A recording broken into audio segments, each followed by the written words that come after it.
of Chop Shop, where I get my head here with Fancy Kennedy here with a pilot episode of Chop Shop, where I get my head cut off by guitar players and the likes. And today, starting out the show, we've got fucking sicky wife beater from the Mentors, and he's gonna totally tell us how he created his What? Wait, the producer's in my ear. Oh, you're not sicky wife beater? Oh, dude. Who is this guy? This guy? You're not sicky wife beater. No, I'm not. All right, well, I must have the wrong guy here. Oh, yeah! We have a Thrashcast Metal Night here planned out for all of you, baby! Because tonight, here, live at Lightning Bolt Studio in Tacoma, Washington, we have Enrico Moriuzzo, Andy Brodigan of Drastic Down! Fancy Kennedy here with Enrico Moriuzzo. Can someone bring this man a cold rainier? Good evening and welcome to the Friday show on Thrashcast.com. I guess I should share this to my website before I start talking shit. But it's at least going out on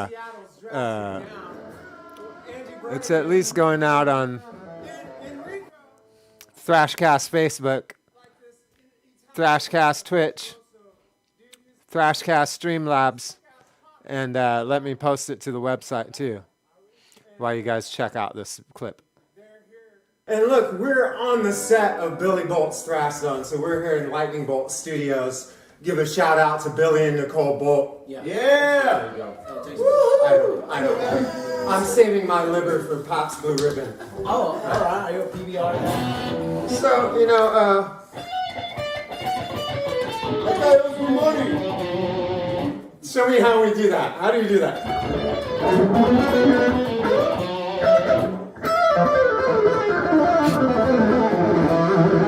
Yes. Yeah.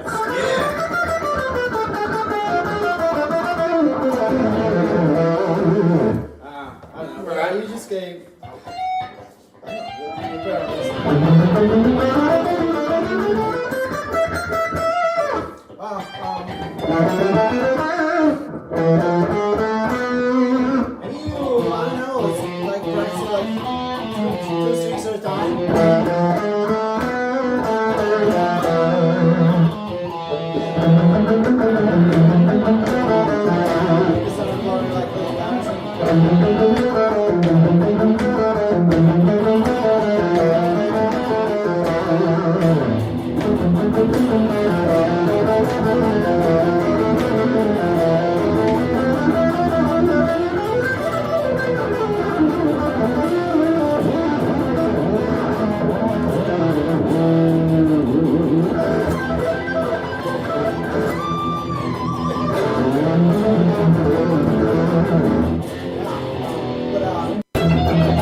Keeps talking today about this Japanese scale that you did in this new Drastic Down song. So let's just talk about the riff to the song and then how you set up the lead.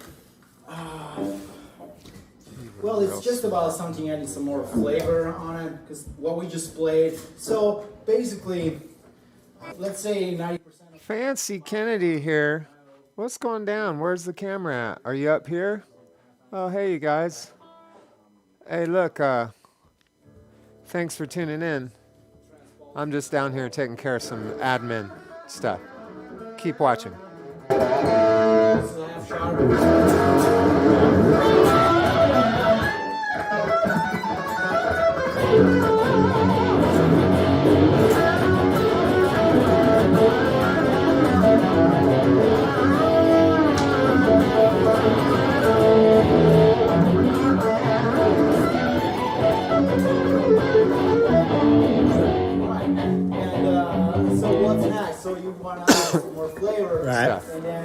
watching. like minor scales or arpeggios.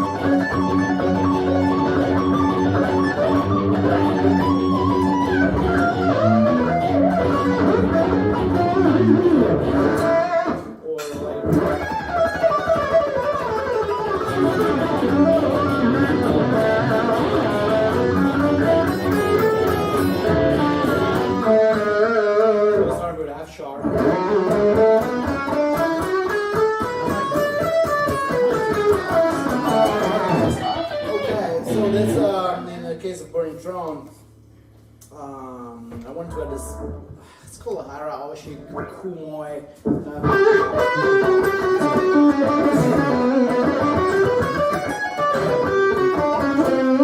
Sick.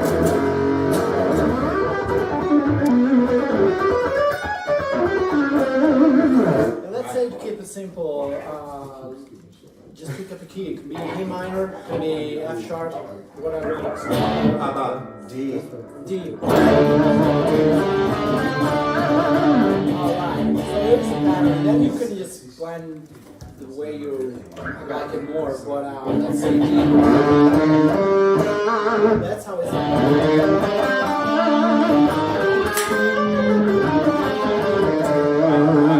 you gotta open it.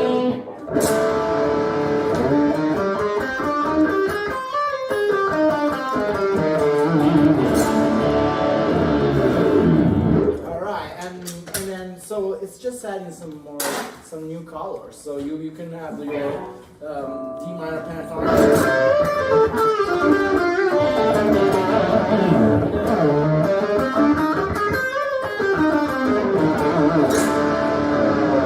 Like we said before, once you got it's just mechanical. So once you got the notes, then you can do some geometry.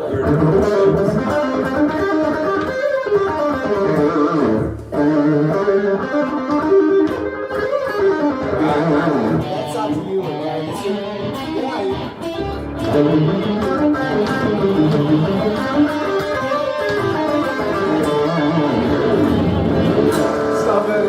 So you've got to, instead of having a Phrygian major third, you got the root, you got your flat second, you got a fourth, and then you got a flat fifth. So it's almost like Locrian. Correct. Yeah. It's like Locrian with no flat third. Correct. Right. There's a flat second, and then you also say And then it's just flat seven octave. Right. Okay. And it blends great with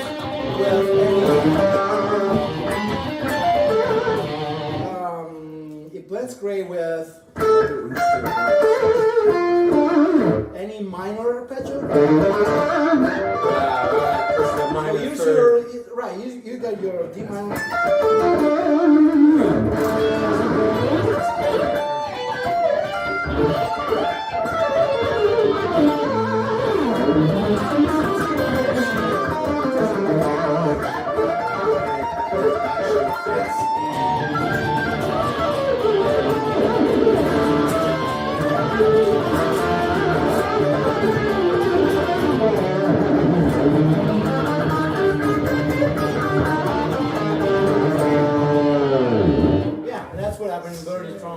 I'm not an expert on it, but just started to, Such a great thing to like you could take the shapes of your Phrygian major third scale, the same runs, you just lay them over there. But isn't this this is more like a 5-note scale though.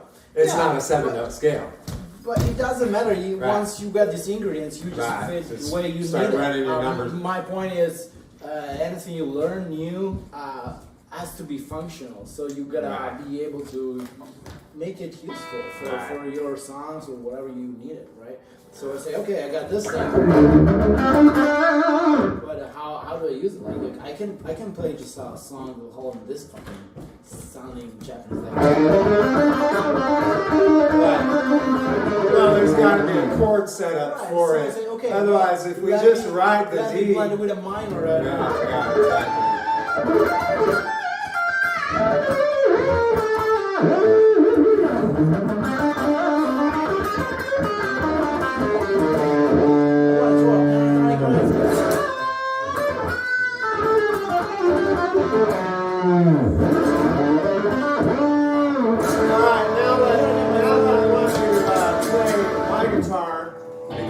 got an E string on it, and just show the people some standard E stuff.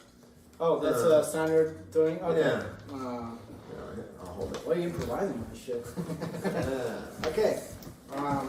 We have. There you go. Oh my god.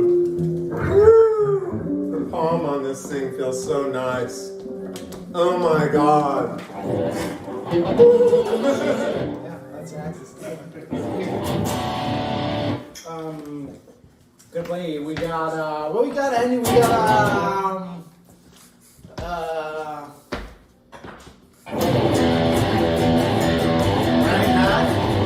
yeah, riding high. It's standard tuning. Just it's right to play some drastic down shit. And so we got this. And then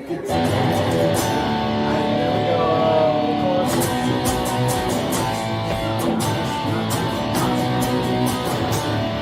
So then we got a breeze. So that's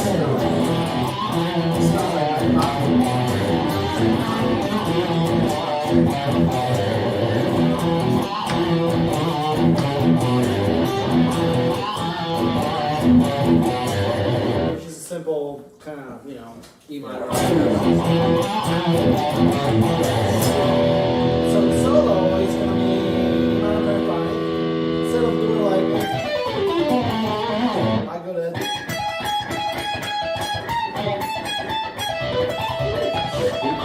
So I got this lick. Love it.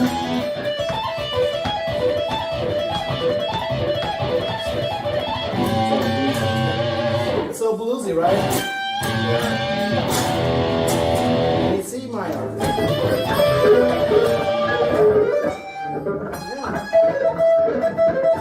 Yeah, you're gonna hit the G sharp and the A.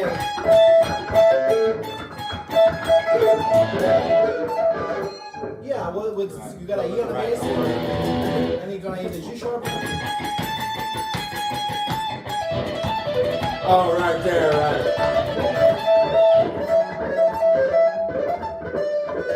Yeah, and speaking about right hand, this is sweep.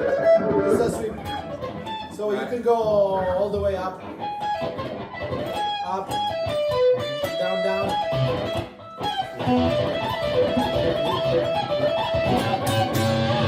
Nice. All right, then we got this E major arpeggio, because on the blues you can just blend it. Right. So That's what's so sweet about the setup there. Accordion and Mixolydian are both available to you. Right. So I'm gonna do major E,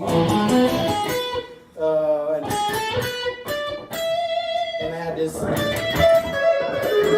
actually this dominant. All right.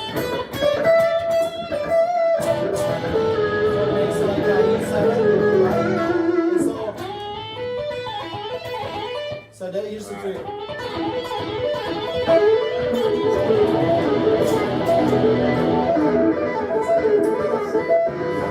Yeah.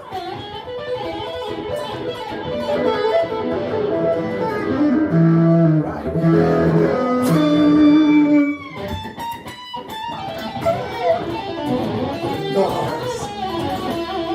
It's so bluesy.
Okay, now you got the fan scale.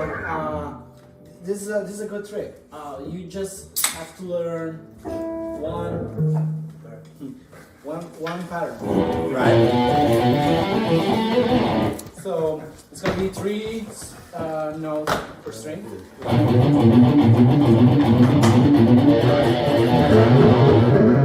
Okay, next string.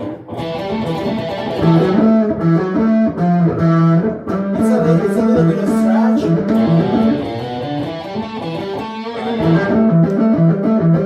Okay, and I'm playing the same shit all over. It's just an octave higher, octave higher, octave higher. So it's gonna be.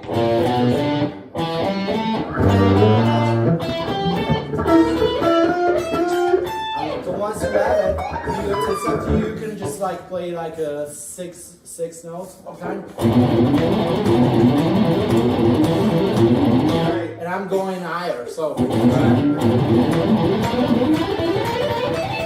That's So it. you got 2 pairs of strings. Yeah, I mean, Diamond Guard used a lot for That's what I'm doing right now. And slow, it's gonna be.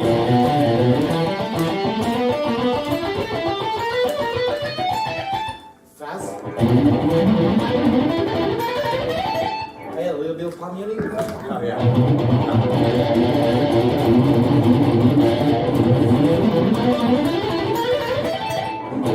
Fancy Kennedy here, live with Enrico Marizzo, doing the pilot episode of Chop Shop for Thrashcast.com.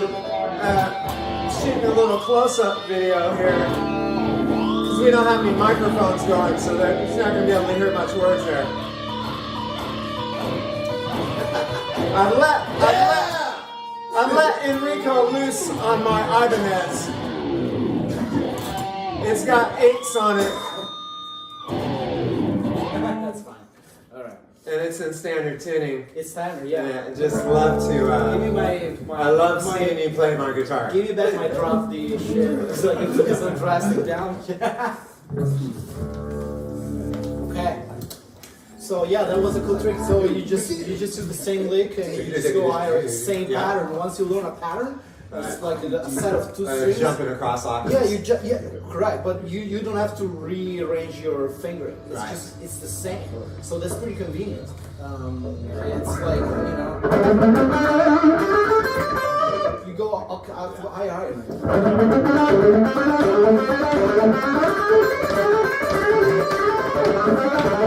You go slow. So that's funny because you have to jump an extra fret on that last pair. Yeah, because but they're not seen in force. The finger is in this case It's 1, the 2, same, 3, yeah. 1, 2, 3. It's the same. And obviously the notes are the same.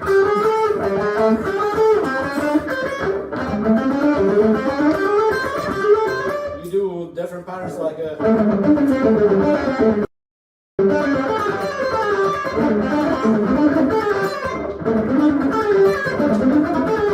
Those are slashy little Les Paul riffs there. Anytime you start doing that little 3 in a rows real quick there. Yeah, you can play slower.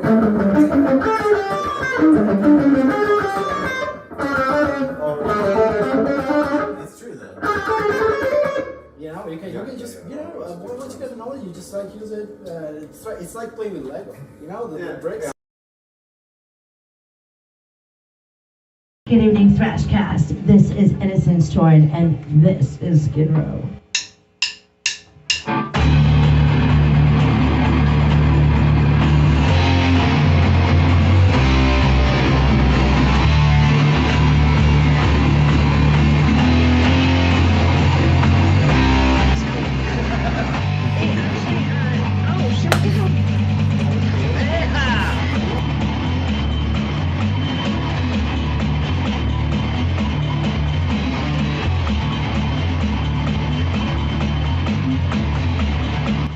Fancy Kennedy, I'm here, you're there, keep it that way. Look at my lips are red.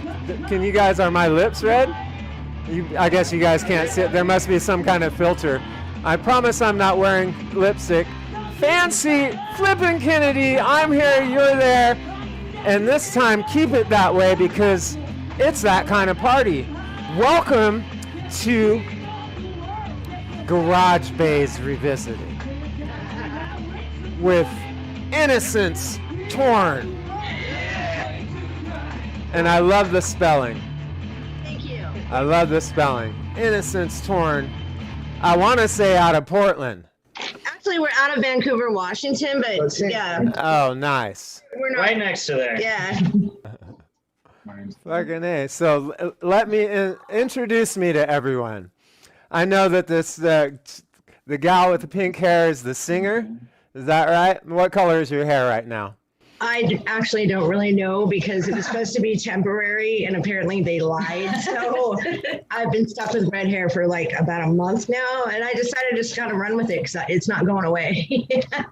But anyway, I'm Bonnie Fremont and I'm the lead vocal for Innocence Torn. You're supposed to introduce everybody. This is Rhonda. She is our other vocalist. She is my side partner, ride or die vocalist in the band. This is James Freeman, my husband, as well as our guitarist. That is Ken Hensley. He is the drummer, which I really kind of can connect the most with because we both absolutely love Slipknot. The kid. Mitch the Kid McCowan. He is the newest member, but the most quickest learning guy we've ever known in our life. Only 20 years old. He's our baby. That's what we call him, the kid. This is Wally Hartzell. Did I pronounce that correctly? Yes. Yes, I did. Yes. And he is our bass master. Hey, nice to meet you. And Creeper. So, oh my God, dude. What is that on your head? Oh, yeah. I know. Fucking sick! Sick! But here, back up for a second, though, because we forgot to say what kid the instrument plays. What instrument the kid plays. Guitarist. Right. So, your husband plays lead. Yep. The kid plays rhythm. The dude over here plays bass. Yeah. Right? And your girlfriend is your backup singer. I love it. I love it. Innocence Torn. Hell yeah. So sickening. So here, let me pull up my questions. Here's the thing is, you said your name's Bonnie? Yes. Let's focus on you for a second. How did you get started singing, and what scene did you grow up in, and what were your first bands or whatever? Okay, that's a lot. Let's see. I started out listening to metal, from elementary school. Getting out of elementary school, Motley Crue came out. And later on in life, I decided I was going to go the other way, and I started with Wild Child magazine. So I got out there, got to interview some good bands, really got to kind of know the industry and the market. And so, I was in Anchorage, Alaska, and I went and sang a karaoke song, and they fired their DJ that night and hired me for 3.5 years. I didn't even know I could sing. It was kind of a drunken joke. And next thing I know, I found out I can sing. So, my first concert was Iron Maiden and Vinnie Vincent Invasion, which was 1986. And there was just something about that entire genre that I really loved very much. It's so underrated and it brings about so much emotion to people that I kind of wanted to bring it back. And so when I got with my husband, he heard me sing, and then that was kind of it. He was like, that's it. We're putting you in a band. So that's why I'm here. Great stuff. I'm from Alaska. I love fucking Vinnie Vincent, dude. I just love I love his fucking guitar playing, and that album that he did with Slaughter was just fucking dope as fuck, dude. Yeah, you gotta love their promoter. He saw something and he nailed it. He absolutely nailed it with that show. It was two different genres or two different ways of thinking in music, and yet Right. it went well. It was an amazing show. And then so let's talk about your old man's growing up guitar playing. All right,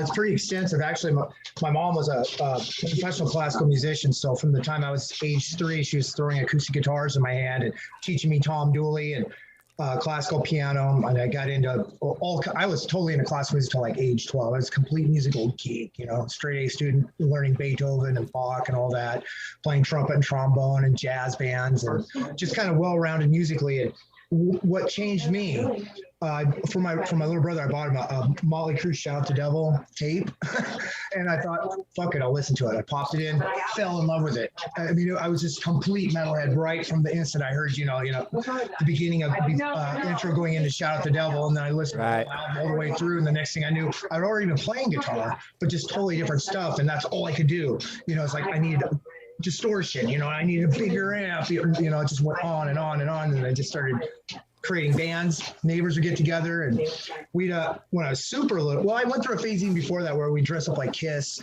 played a little record on hay bales, and we take Christmas tree lights, go to Goodwill, get like spandex and girl boots, and take light bulbs and put on things for the neighborhood. We take the bulbs and break them on stage like it was explosions, and that's probably where it started, and then it just escalated once I got into the Motley Crue, and then doing bands, and just have never stopped. I probably won't until I drop dead, it's just something I love. So. Well, and it's just such a great thing too that Nikki Sixx went to Roosevelt High School.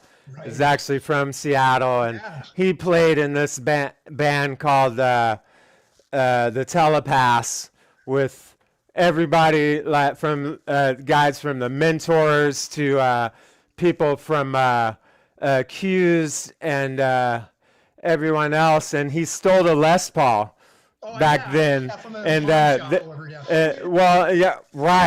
and so then they moved to LA, and Seattle went grunge, and Nikki stuck with glam, and it's just a huge part of it because Duff McKagan also is from Seattle because he was in the Farts with the singer from the Accused back in the day.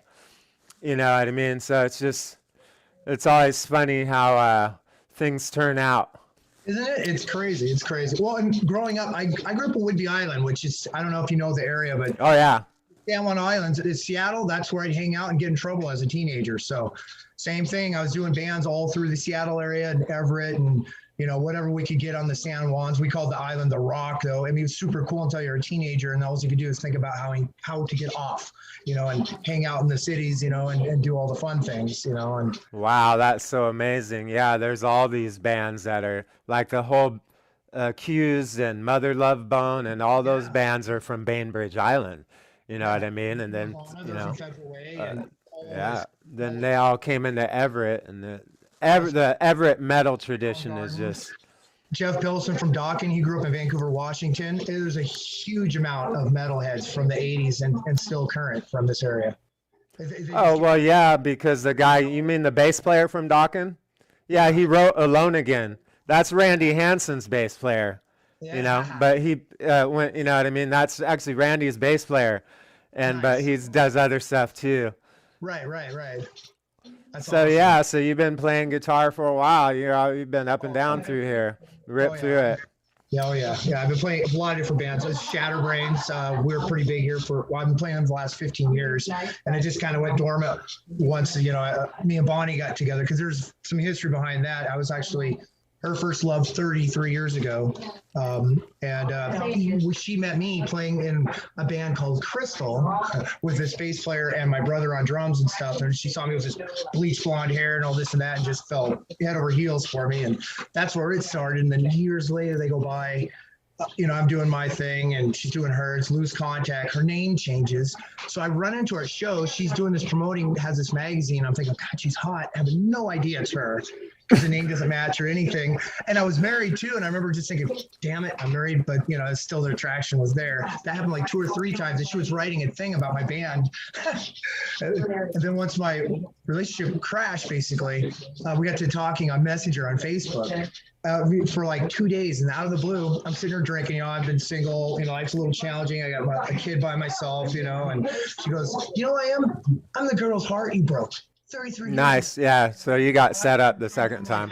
I love it. I love it. Yeah, that's what the show is about. That is what the show is about. The guy that I just interviewed, and he's put out a cover metal album just to do his vocal talent. He just got over a divorce. You know what I mean? And that's the thing I told him, put words to that album. Write your own album, dude. That sells. Divorce sells. Right. You know, and then so poignant with now because your band is like a family now. Oh, it's a total family. Totally. And that's rare for us old timers to have a family band because now it's like everybody's got a family. We're just happy to have members. You know what I mean? It's a total dream. It's just crazy. It's just it was meant to be. You know, there's a lot of things that just happen because they're meant to happen. You know, and if you look at both Bonnie and our history, and the good and the bad, it's really kind of created what we've got going now, and it's snowballing. But it's because it's kind of an entire life of what's created this band and the music and the sound, and people get it. I mean, we're playing with complete death thrash metal bands. They get us. We get them, and we're playing with poppy band. We kind of fit everywhere, which is so rare because out of all the years playing, you're always kind of pigeonholed into one genre, which I've always right. And that goes right into my next question. Get Bonnie back up here and let's talk about this band. How this, what is the band about? How did you guys? He's just telling me that you guys are together now. You got this killer band, but what's the premise? And do you guys have a full length out? And the story behind the band.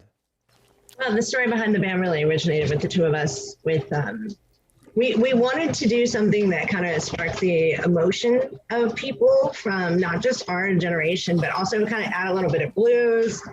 I don't know. It's funny. We got some really, really heavy shit. So we've even though we've got the rendition of The Price, we have a song called War that's just in your face thrash where she's screaming because she's got this freaking voice that's unbelievable because she can be sweet, and then the next thing you know, she's growling like she's from something, and you're so we're trying to incorporate all of that.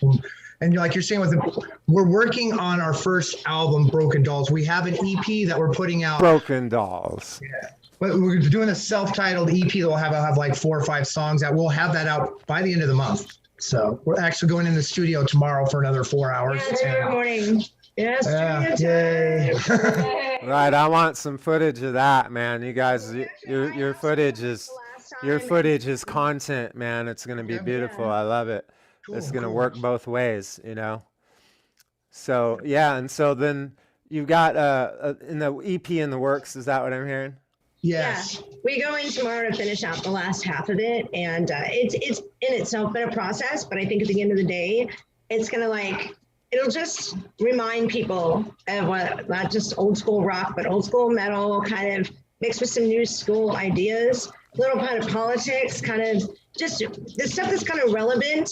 And it's really funny because I'm finding the 20-somethings right now are so into metal and Motley Crue, and they are huge in the Skid Row, all these old school bands. So well, that's how I met Mitch. He was playing Motley Crue, Home Sweet Home, and I'm like, what the?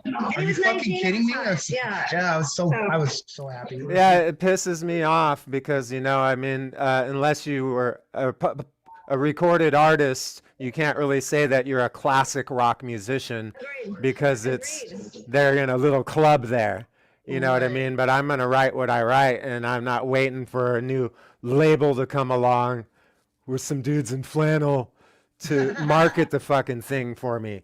You know what I mean? So it's like glam, classic rock, and everything in between is just. But if you ever have any doubt about the power of it, look at the tribute band circuit. You know what I mean? It's like, dude, there's some people, young and old, and 3 generations want to hear that music played live. And say what you want about cover bands, but it's hard to go see Def Leppard, and their fans are so old. You're gonna have to put tables with white cloth down in the auditorium. So it's But what I was really gonna say about you guys and what's happening with all of us is Saturn's second return, right? It takes Saturn 27, 28 years to go around over our heads in one time. And when it comes around the first time, if you don't jump on it Yeah. to go be a rock star, it's going to be 28 years before it comes back for you. And that's okay. You might raise kids or something, but you know what, whatever your big journey is, every 7 years you get a chance to get rid of something you should have gotten rid of 7 years ago. And then every 28 years ago, you go by, your music comes back around, and it's just hopeful that you got the liver left to, you know what I mean, take another swing at it. It's like it's so funny because so many of these bands now they're in rare form, right? Yeah. There's no moderation there. Oh yeah, you guys are alcohol fueled. Really good music. There's good music now, and there was good music then. And I just wanted people to be reminded of what it was like to just kick back, put your earphones on, and just kind of like lose your mind in a song. And a few of the songs that we recorded, like, you can hear them in my voice. There's originality there. I listened to everything that they did and tried to emulate that. I mean, to a point to where we even bought the rights to be able to record them and put them back out there on distribution again. And I think those are really important because they're like classics that you just never hear. Maybe B-side tracks that we all loved but never really got the limelight. So I think our EP is going to be kind of old school fun with some new school metal. I think it's going to be kind of cool. Well, and that's so important. I love what you said about buying the tracks. I mean, people are so weird about covers, and when you do, musicians are, and most musicians live inside of their own mind. None of them have even read a paragraph of copyright information. You know what I mean? It's $15, $50 or whatever, $30. That song's yours, dude. You know what I mean? You can get a license for that song and roll your career out on that song. Not only have we done And I mean, you can even write derivative songs if you credit the inspiration. In the next week or so, we're going to have the licensing so that if I want to do a video in memoriam to the original song, say Twisted Sister the Price, and my letter of intent has already been sent along with the track. And so not only here pretty soon am I whitelisted to be able to do the distribution, the recording, right, Spotify if I want to, all of those things, there is also this legal language that needs to be understood between the production company, the distribution company, as well as the original artist, to make sure that they, what I'm saying, there's a bunch of legal language, and right. luckily enough, I'm well studied in all of those things, so I've navigated. $250 later, that's just the one cover. The one cover. Well, I'm telling you, if you just throw money at shit, it'll solve a lot of things in life. Like I sat and incorporated my house into a 501c3 nonprofit. Everyone's like, "Oh, you got to do this," and I was like, "Oh, really? Here, bing, take that." Secretary of State loves to take your money. Right. We are officially in the state of Washington. We're Innocence Torn. We're legal, so we don't have to worry about that secret little lawsuit. Right. We actually got our certificate the other day. Here, I'll show you, man. We got this. Well, and it's just so important. You can get a business loan later based on it. Yeah, so awesome. It is a business. Awesome. Oh, and the other thing I was gonna say is, I forget the name of the company, but there's a company that keeps a collection of songs that are already pre-approved for you to cover on YouTube. Like A&R? Right. And so because there's extra considerations with covering a song on YouTube. So if you make sure ahead of time that you only choose songs from that list, then you don't run into that issue. And it's been a year or two since I did that research, but so the rules may have changed. Well, that's actually because I have last year, and it skipped a year because of the pandemic. So it was actually 2 years ago. I had a Jimi Hendrix tribute act. Oh, cool. A small one, but I have one. You know what I mean? And so I looked into, and I've been playing his songs on the sidewalk for years, but if I'm going to roll into a club or whatever, or or put up my videos or whatever, then I wanted to research maybe buying the rights to his songs. Of course, in his case, it's a little more technical, but not much. I mean, nobody can stop you from recording their song. It just can't be done. No. So I'm gonna let you guys talk for a little while. Let you meet some of the other band. I'll be back. All right, yeah. Who do we want to bring next? Yeah, come on in with the drummer. Let's get to drummer. I guess drummer next. Yeah, might as well. Get the drummer and the bass. You guys can get over here. I'll get out of the way. Let you guys get some history on you guys and so forth. Fucking A. So with the drummer, now where are you from? I'm originally from Virginia, and by way of Delaware, then New Jersey, and now finally out here in Oregon. Cheers, man. Sick, you too. Yeah, I just interviewed a guy named Sean Myers, who's a drummer from New Jersey, and it's Chop Shop 2. I just was cutting it. So this is real cool now. So what, were you in a music scene back there growing up? A bit, like in high school, I was in a punk band called Malicious Attack, and we played out in Roanoke a few times. Then, life happens. We go separate ways and start jamming with a bunch of other guys here and there. Played a bunch of different shows, a bunch of different bands nobody's ever heard of. We never got anywhere with recording shit. But, took a little bit of a hiatus. I end up out here, and I catch up with these guys.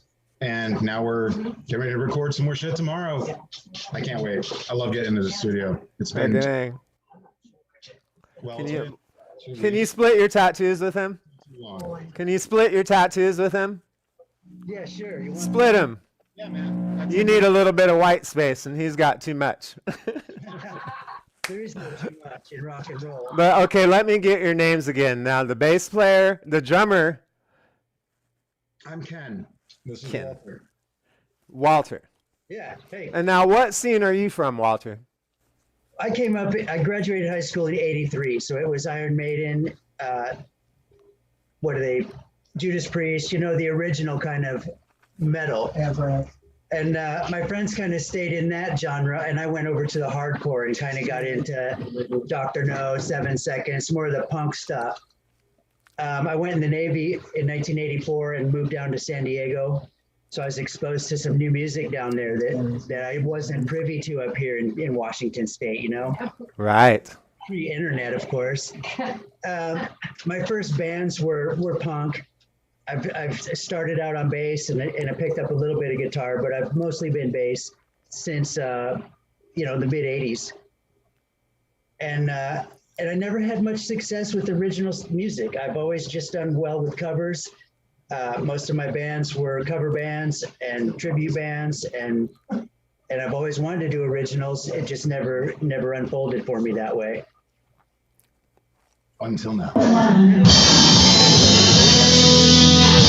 That James has had in his back pocket for a while, and we're bringing it to life. Yeah, I got into metal pretty fast after punk rock, and hearing then like double bass drumming on some Adolescence albums, and just deciding that's the way to go. And then that turned into speed metal, and then thrash metal, and death metal, and then every other aspect of playing that sort of thing has been like a prime requisite for a long time. Yeah, that's so true. He was my early favorite. Who was? Charlie Benante, drummer for Anthrax. Oh, yeah. Yeah. Between him, Dave Lombardo, and whoever was playing Testament, their first albums. Right. But yeah, those guys were awesome. And just sort of been following dudes all throughout. And they're like all over now. There's guys on YouTube that are playing thousands of times faster than anything I'd ever heard of. And I'm not sure what they put in the water these days, but it's working because these guys have blast beats for days. And they look like they're thinking about what they're going to cook for dinner in the midst of like 220 beat per minute blast beats. Awesome sauce. I mean, at least people are carrying the torch. So you remember when concerts were huge? I mean, the Tacoma Dome and that size of place. I saw Ozzy Osbourne in Seattle at the Space Needle. That was my first concert. So then when I get down to Southern California and you can be out front shooting the shit with someone and go inside and then he's in the band, that really spoke to me right there. Like, Right. these guys are on stage right now, but I can talk to them after the show and they'll be interested in what I have to say. Like, they're not untouchable rock stars way up here. They're just guys like me. And that was really inspiring to get my hands on the bass and pursue it. When I realized normal people were doing this thing, you know? Well, and then what about now? Like many of the bands that we grew up worshiping are back playing the bar circuit now and also touring their first album again because nobody gives a fuck about anything that they did for the last 20 years. Right? And so now we get to go out and fucking play with these guys. It's, you know what I mean? It's like, it's great, dude. I've had MDC and The Accused play in my fucking house, you know? Yeah. So it's just always, you know, and so, but then, you guys must have had a rough little pandemic, and what's going to happen now? Are you guys going to play some gigs or what? We're kind of poised to take off. Like, now this stuff's starting to open up. We're hot and ready. We've got a whole bunch of festivals. Like six We got shows coming up. Rivera Fest in Myrtle Creek, July 15th. We got the big one. It's coming up July 31st. June 26th, we're back at the East Side Bar with Chainbound. In chronic illness. Right. And then shortly after that, we are taking off for Medford, Oregon. Yep. In Pitch Black Mass. Mass and another band, and I'm sorry. That one right now. And then we just got offered to come up to Tacoma on October 2nd. Yeah, I think so. What's it called? Fuck yeah. Yeah, when you guys come up to Tacoma, we will cross paths because that's where I am at. Yeah, we're supposed to be up there August 2nd for a huge like Halloween bash. October 2nd. October 2nd. But I want to kind of give a little shout out to both of them and our other singer and let them come. Yeah, I can bring those two over. Okay. Yeah, we're planning to hit Tacoma and Seattle really hard, and then the following year we're going to hit the LA scene and do like the whiskey and everything else, just because you have to. Right. Yeah, it's obligatory. Take this into the whiskey. You'll be old enough to drink by the time they get there. Right. So, what are your names again? The bass. I play rhythm guitar. Rhythm guitar. And I'm Rhonda. I'm a vocalist, but not the lead vocalist. Right. Yeah. Right. So, Mitch, now let's start with you. You're pretty young, but are you what scene where did you learn to play guitar at? And what were your influences? So my brother brought home a PlayStation 2 one day when I was about 5, and we started playing Guitar Hero 2. I knew it. A lot of those songs on there like built into the kind of music I listen to today. So like they had Boston, More Than a Feeling on there. Yeah. Leonard Skinner. And then my favorite personally was Cowboys from Hell by Pantera was on there. And just a lot of old classics that I learned to know just by heart, just by playing that song. Note for note, it's freaking retarded. It is retarded. No cheating, like we all do on certain solos. No, he plays them actually like the player, and you're like, fuck you, dude. Yeah. It's good. It's good. It's really cool to see. Yeah, but eventually Guitar Hero got too simple for me, and I begged my dad to learn how to play guitar, but he didn't know how to play. So he just bought me one for my 7th birthday. And from there, I kind of just was self-taught. I kind of just watched a bunch of YouTube videos, learning how to play individual songs and learning extra stuff. And that's about it. That's how I got into it. And I've just been playing on and off ever since. That's insane, dude. That's so cool. So they're living proof that Guitar Hero isn't fucking ruining today's youth by making them not be able to fucking play a real instrument. Yeah, I mean, because you jumped right off. And that's how I got the finger movement too, was playing Guitar Hero. The weird thing is, you should see me trying to play Guitar Hero, dude. It's pathetic. Children take the thing away from me. They're just like, stop. You suck at this. I just can't get it.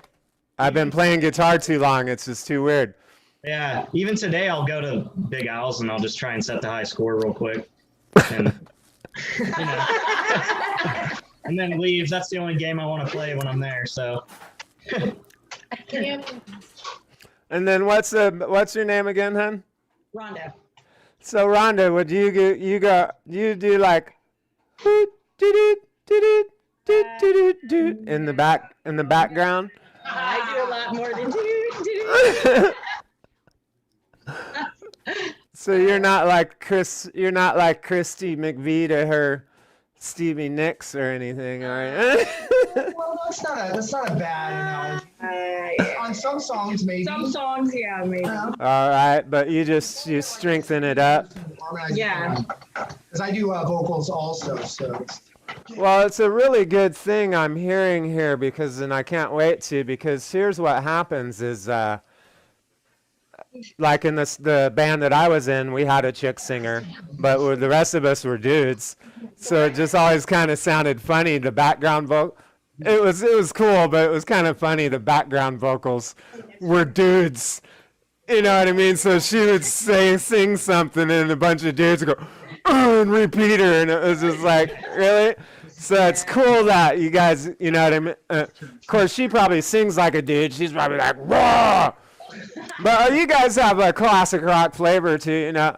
Look, I haven't really done my homework. You guys could sound like Cinderella or Cannibal Corpse. I don't know. You know, I take on everybody. But I get that you guys have a classic rock flavor or a glam rock flavor. What's the right word? But a metal. Yeah. Right? A metal. Yeah, we're kind of Not a thrash, but a metal flavor. Yeah.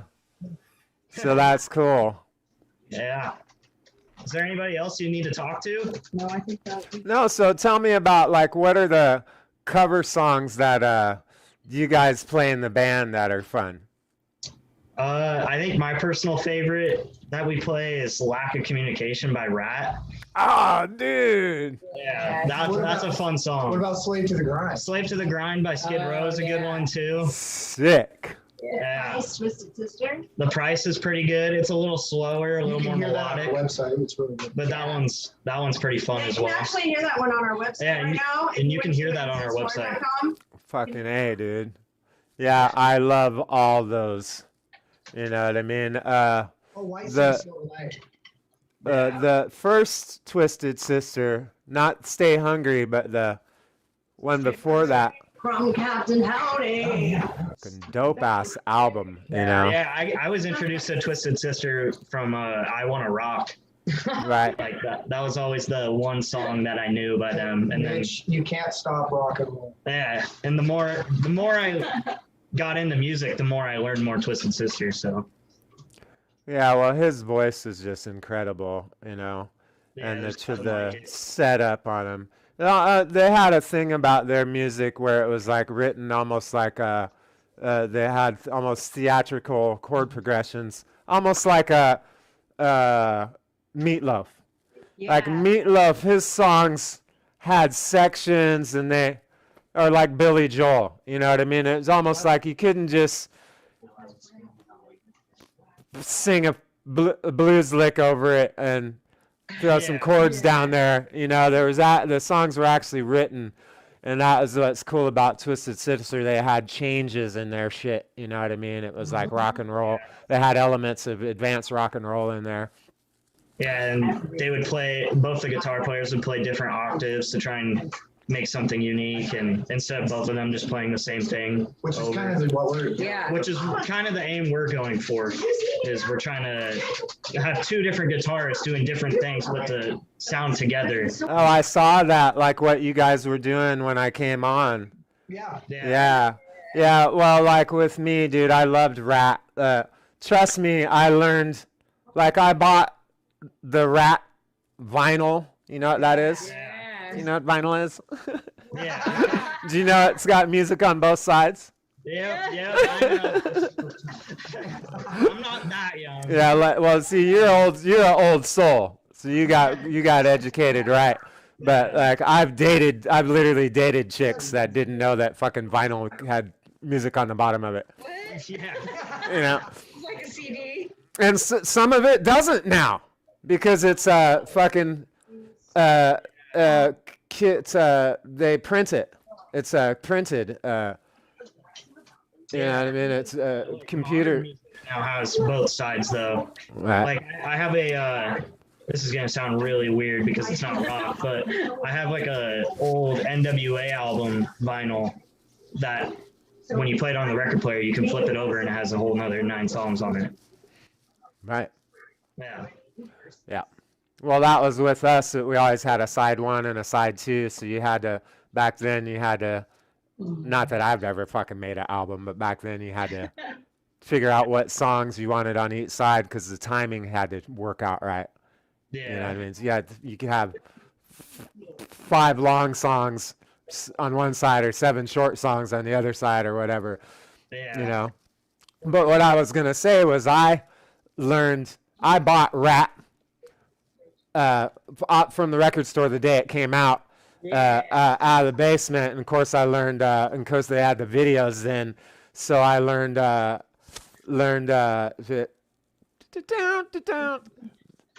first one, but when they came out with the next album, they came out with Lay It Down, which was a little more advanced riff, and also they had either drop D'd it or tune their guitars down or something, and to do that Lay It Down riff, you had to stretch your hand out to get that fucking second real tense chord. Down to down to down down to down. You know what I mean? Of course, we had to figure out our own fingerings back then. Yeah. But you know, I learned all that shit when it came out, and like I bought Def Leppard On Through the Night, the album. Never heard of them, but I saw a guitar on the back of a semi truck on the cover, and so I bought the album. Right, and the drummer was 15, dude, and Joe Elliott was 18. Right, and then I bought Night Ranger, just because I flipped it over and I saw Brad Gillis on the back of it, and Brad Gillis had played for Ozzy on Speak of the Devil when Randy Rhoads died, so everybody knew his name. You know what I mean? And that was just the way. And then Quiet Riot, because I knew that Randy Rhoads. I knew that was his band, so it was just like Snatch, you know. Yeah, so much good stuff from back then. It's a forgotten era, you know. I'm stuck up here. I'm always telling everyone that grunge, like we used to always say, oh, these glam bands, they're always singing about girls. There's no depth to their music. They just party, la, la, la. But then grunge came along, and it was just like, oh, let's go shoot up.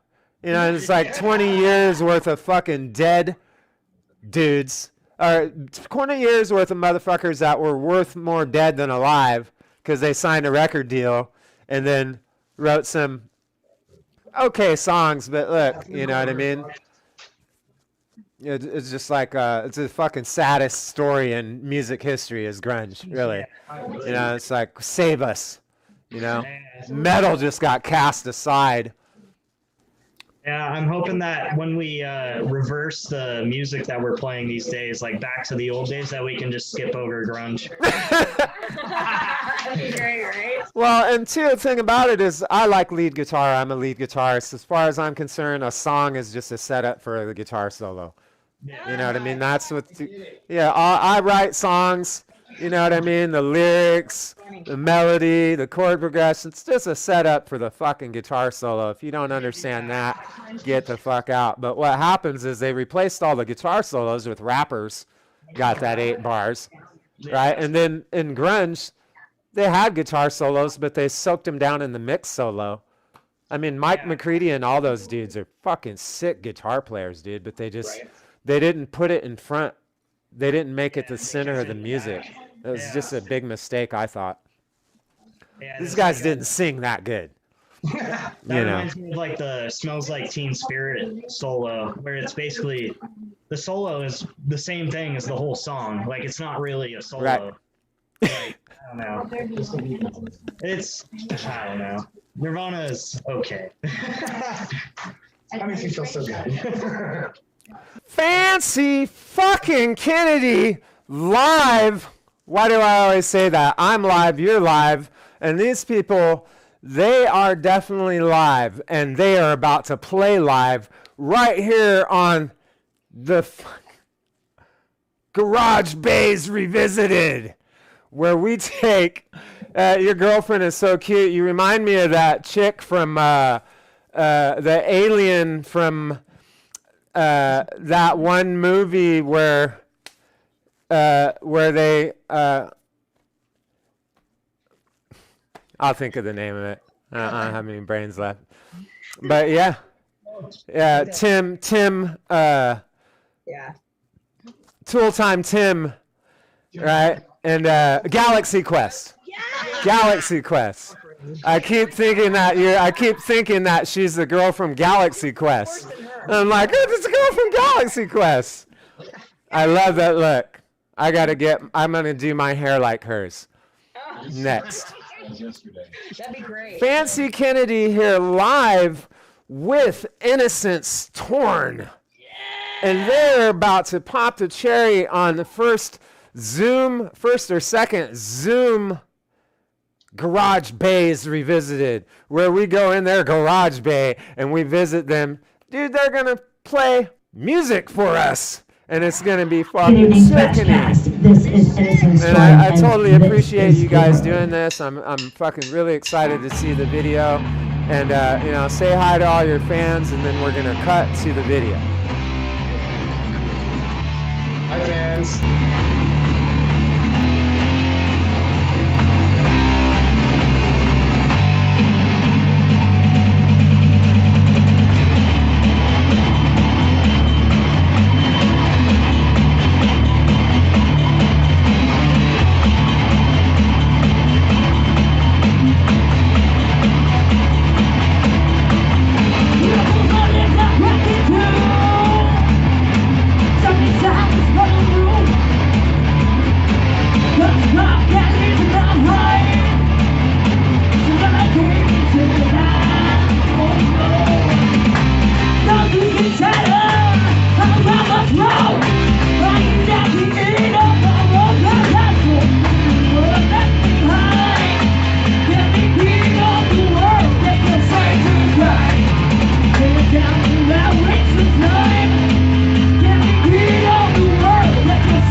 Sister the Price. No, I gotta check. Yeah, same.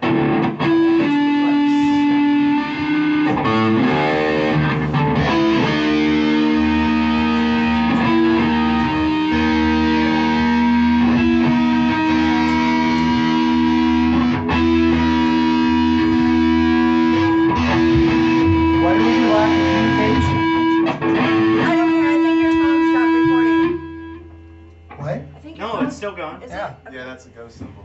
Price? The price, I guess. All right, here we go.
What's the next one we want to do?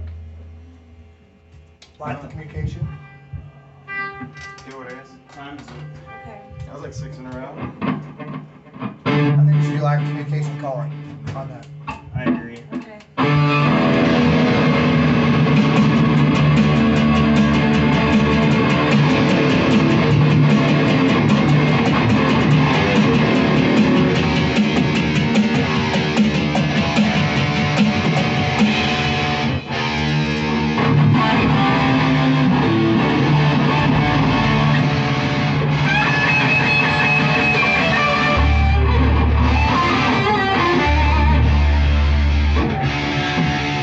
Is this all right? Really close.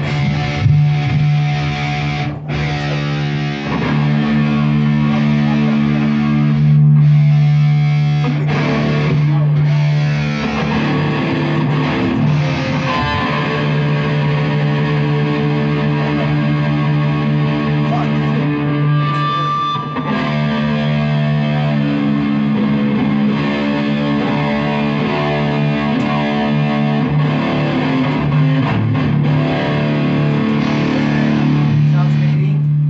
Alright.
Oh my god!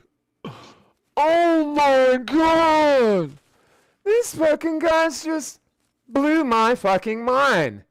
Bitch, you're fucking scary. You scared me just now.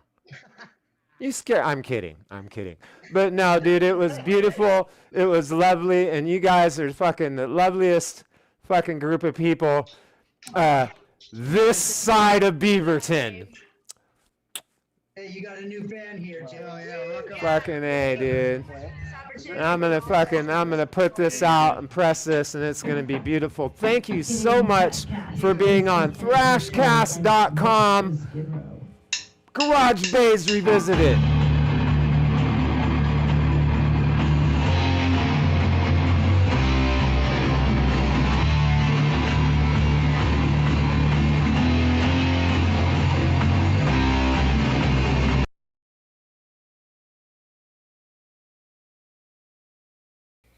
Ladies and gentlemen, welcome to Thrashcast. On today's episode, Billy Bolt interviews Olympia's deadbeat Blackout. Yes, and that right there was The World Below with Ryan Renfield, Caleb Lukey, and William Wagner with their single, A New World. Great song right there. Great guys. Before that, we also heard some Renfield Syndrome, again with Ryan Renfield. That's from his brand new solo, what was it, EP or LP, George?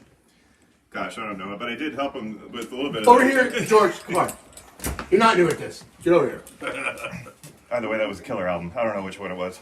Yeah. But it was good, nonetheless. Did you ever do your enhancements on it? I did, and you actually The have a 3D? copy. I was going to ask you if that was the copy or the original. I'm not sure. I don't know. Anyways, before that, we had some Dysfunctional Chaos from Spokane, Washington with World of Chaos. Some DRI with Couch Slouch. Exciter with Ritual Death. And by the way, we're going to have Clammy, the bass player of Exciter, here on Thrash Zone in the coming weeks. And some Apophis Theory with Behind These Walls from Portland, Oregon. Killer stuff. Kicked it all off with Queensryche Speak and Hammers Down from Portland with the song Witches. You're listening to Thrash Zone here on Digital Revolution Radio from Naugatuck, Connecticut, and the Art of War Radio Network in Twin Falls, Idaho. We're heard and streamed in 129 countries and back at Lightning Bolt Studio after 14 months. We have Deadbeat Blackout from Olympia, Washington. Yeah. Nice to be back, man. Yeah. It's been too long. It has been over a year. They were my first guests of the year 2020. I think it was January 20th, 2020. Great year. It was a great year, yeah. And had we known any better, that would have been the very last time we did anything for, God, a year. Yeah, pretty close. I think we had 2 album release shows in February of 2020, and then that was it. If only we had known. If only we knew, exactly. Yeah, exactly. It was a hard year. So, Hakati Williams, vocalist of Deadbeat Blackout. Now, see how I worked that in. What exactly did you all do during the last year when you had all this extra time? What did you guys work on? So I guess like the first challenge we had to overcome was still being relevant in a world with no live music. So it was like, what do we do? Let's weigh our options. So we started doing live streams, getting a lot more active online, talking about, new music. We do have a couple things in the works, but we're not going to be planning those anytime soon. But yeah, we just try to do whatever we could to stay relevant, be really active on social media, do live streams. We did a studio live stream. We were at Erebus. We did one at the long and not forgotten Louis G's, which was super awesome. So, just trying to do what we can, Yeah, it was really heartbreaking watching the clubs close one by one around here in Tacoma and Everett and, everywhere. Yeah. And iconic places too. yeah, and in fact, when the club that you guys had your record release at, The Swiss. The Swiss, I love that place. Yeah, man. Yeah. That was a killer place. When we went there that night to see you at the record release party, that was the first time I had ever been there. Yeah. And it's just down the street from my house. But I was like, oh, this is a badass club, And I was thinking, this is a place where a lot of bands should be playing. For Mike Europe. All right, so you're a Hendrix guy. I try to be. You play a Strat and you tune an E flat. So You kind of bluesy? Well, you know, I try to do it. And actually, I just picked up another guitar not too long ago that actually's got a 67 reissue reverse headstock like a Hendrix. Nice. So, you know, yeah. I mean, definitely Hendrix is, I mean, you know, him and when you get into that blues, I mean, when you think about Stevie Ray Vaughan, you think about guys like Robin Trower and things like that. I mean, those guys are good names right there. Yeah. I mean, you know, just legends and just, you Bridge know. of Sighs. Was that oh, I love that album. I mean, you know, it's just, his tone is so, I mean, I wish I could get to that tone. I mean, have that. It's like just liquid pouring over you. It's just, I mean, he's just got such an awesome tone. I love Robin Trower. Yeah, with me, I'm a huge Robin Trower fan, Yeah. dude. Like, my probably favorite song is "Daydream" off the live album. Yeah. You know, and I play RGs, Ibanez RGs, Okay, because yeah. I'm a big Floyd Rose fan, Mm-hmm. and we had Randy Hansen on here. Oh, yeah. And Randy Hansen, Floyd Rose was Randy Hansen's sound man. Well, And you- that's Yeah, I how remember that's that how story. Randy met Eddie Van Halen, because Eddie came snooping around to Randy to find out about You know, the he was tailpiece. the first guy that actually had a Floyd Rose was Randy Hansen. Yes. Yeah, he played here He like a told couple that months ago. story. Yeah. Sitting right here. But yeah, the thing is, on my Ibanez, if you put it in the fourth position, you can get two single coils blended together, and it sounds pretty cool. But you're just never going to get the sound of the fourth position on a Strat, and also the slanted pickup. Oh, yeah. I do Jimi Hendrix, so I bought a Squire Strat and flipped right-handed, a left-handed one, flipped it over, and had my dude string it like a, you know, it's got an upside down whammy bar on it. yeah. It's so sick. But also because that pickup is backwards. You know, the treble pickup is, George, you you know got- what I mean? Yeah. You got a question, George? As you're talking about this, what about your Sabbath influence? Because I hear that in there too. Okay, you know, and that's funny too, because I actually did pick up a Epiphone Tony Iommi signature Right. SG. I got an Epiphone bass. It's kind of Oh, cool. yeah. Yeah. Now you finally I have a know. Gibson sound. But So Jimmy blended with some Sabbath. Kind of. yeah, it, you know, the thing, Sabbath was probably my biggest influence. You know, that was probably, I mean, Tony Iommi was probably the guitar player that made me want to play guitar. Nice. You know, between him and Eddie Van Halen, rest in peace. That's what I heard most. I actually Yeah. described that to a friend who was asking me like what your guys' sound was, and I told him just that. I go, it's kind of got a Sabbath kind of blend. Yeah.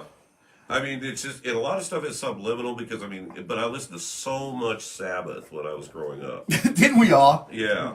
And I mean, you know, everything through the Ozzy era, the Dio era, you know, even the Ian Gillan era, you know, everything, Tony Martin stuff. I mean, I listened to all of it because, you know, for me, I mean, Tony Iommi just, you know, I mean, it starts with him as far as metal, you know. Had it not been for that first album, I don't think we would be where we're at now. So you got those roots, but it's more chunky and tighter. Yeah. Heavier. And, Well, I'll repeat that. It has those roots, but it's chunkier and tighter and heavier. oh, yeah. No, I mean, you know, you're dead on. I mean, you know, Sabbath was such a huge influence on me. Nice. And, Right, but it's great that you're able to express it without being thrown into the stoner doom.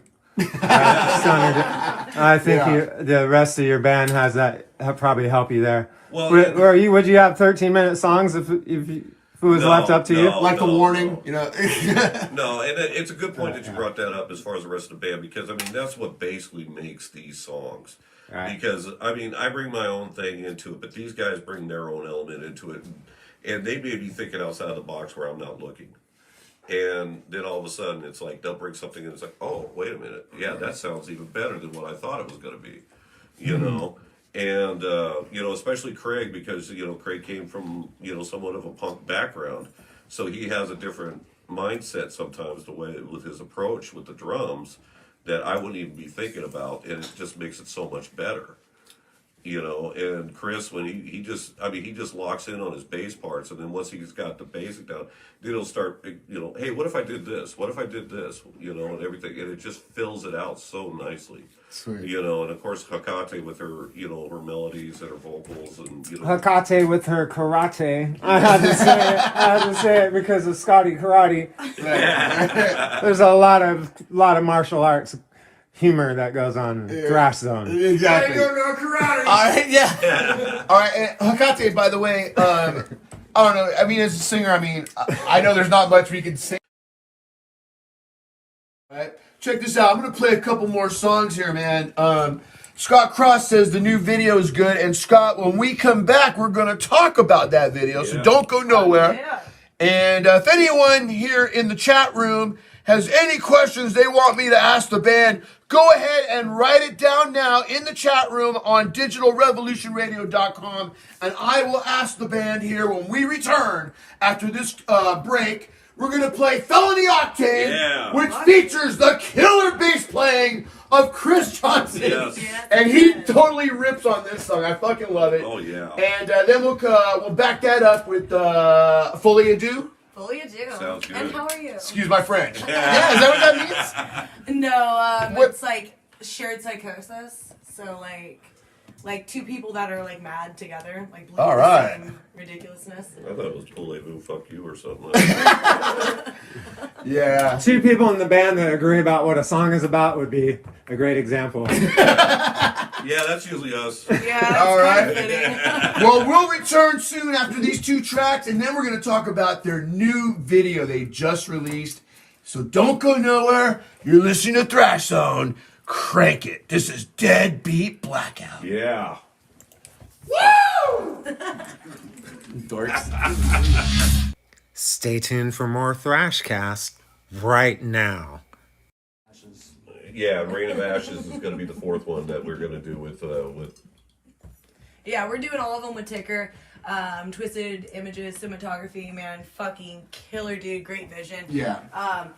Sticks to the program, doesn't fuck around a lot, so we were able to get a lot done in like a really short amount of time. It was a fucking blast, And I got to give a shout out to Jeremy and Vivian Chambers because we shot it down at their property down in Olympia. They were really kind to let us use the entire property there to do the video, with the exception of the fire shots, which we did over at Hakate's place.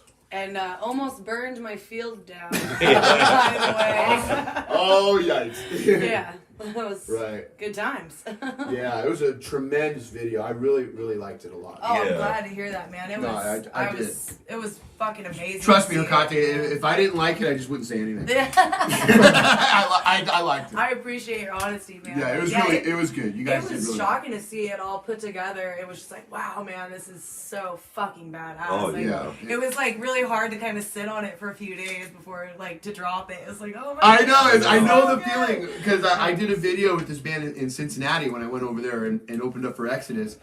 It was a song we did called Crawl Away, and it took like 3 months, to edit and all that stuff, and it just seemed like forever because I was like, oh, I want to release this now, Mm-hmm. And I'm just sitting on it, waiting, it's like, oh yeah. Yeah. But yeah, I know that feeling. Well, luckily for us, man, Ticker was on that shit, man. 2 fucking weeks and we had it. Wow. We had a few minor edits, which he spit back at us the next day, and it was like, oh man, this is so good. Like, let's share it now. It's like, oh, it's so hard. Wait those couple days. Well, the whole shoot itself went very quick. Yeah, it was great. We were on it. I don't think we spent more than about 4 or 5 hours getting all the, the footage, before we shot the fire footage over at Hakate's place.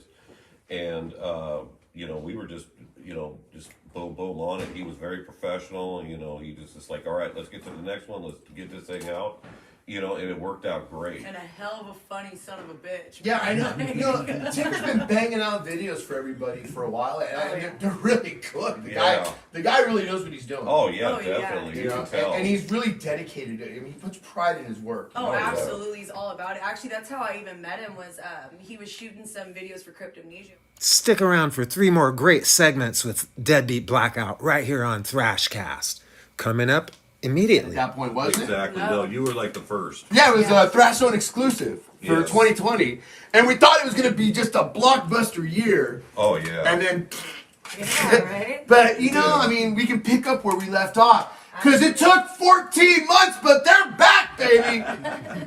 Hell yeah. And they haven't lost a step, let me tell you. Oh, we're back with a vengeance, too. I think we got like 4 more scheduled up, a couple more music videos in the work. It's going to be busy 21 for sure. Right. Yeah.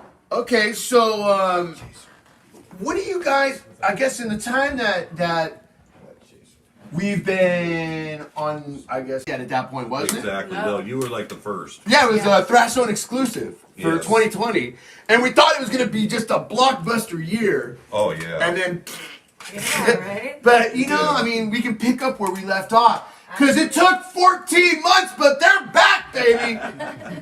Hell yeah. And they haven't lost a step, let me tell you. Oh, we're back with a vengeance too. I think we got like 4 more scheduled out, a couple more music videos in the work. It's gonna be busy 21 for sure. Right. Yeah.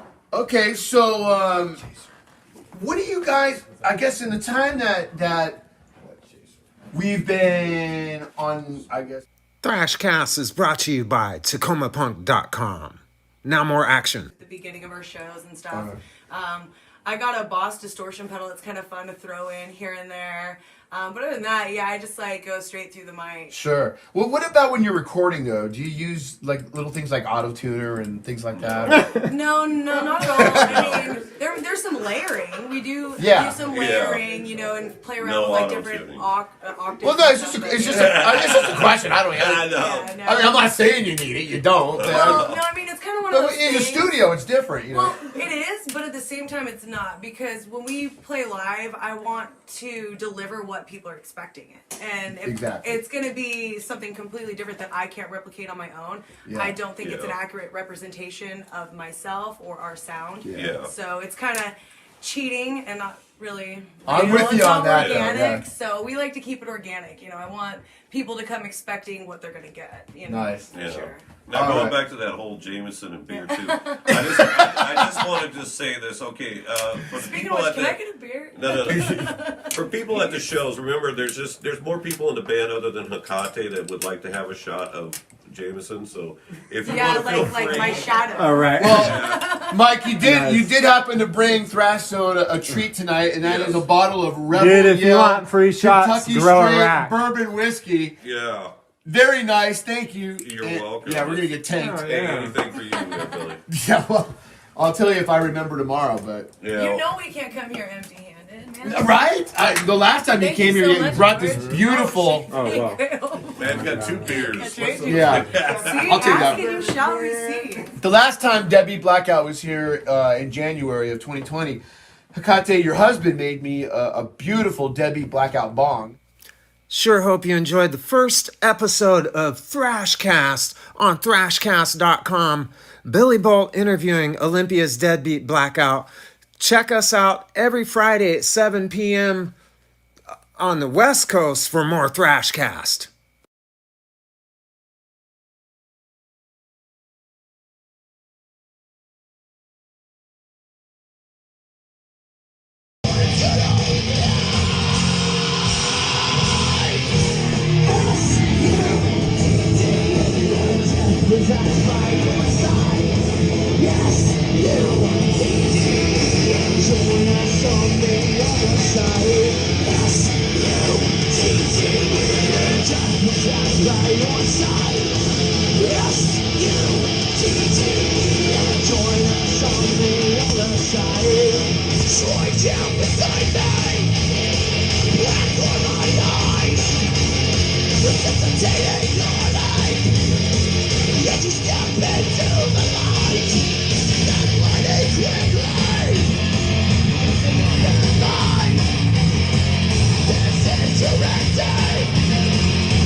Make sure you guys get a drink and donate, man.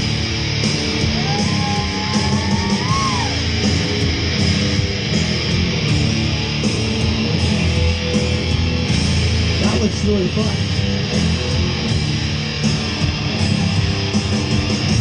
Ladies and gentlemen, Sarah Greenwood, you're a bitch.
Are we having fun or what? Michelangelo Capricious was our first and last drummer. He's up there with Wayne Static and Lemmy and Dio and all those sexy motherfuckers, so.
Thrashcast is brought to you by TacomaPunk.com and PunkRockersy.com, streaming radio on Digital Revolution Radio. Thrashcast will be back every Friday with new clips, and you can get on the website yourself and start posting metal. Just register at Thrashcast.com, log in, and hit the post here button. I'm Fancy Kennedy, and we'll see you next week.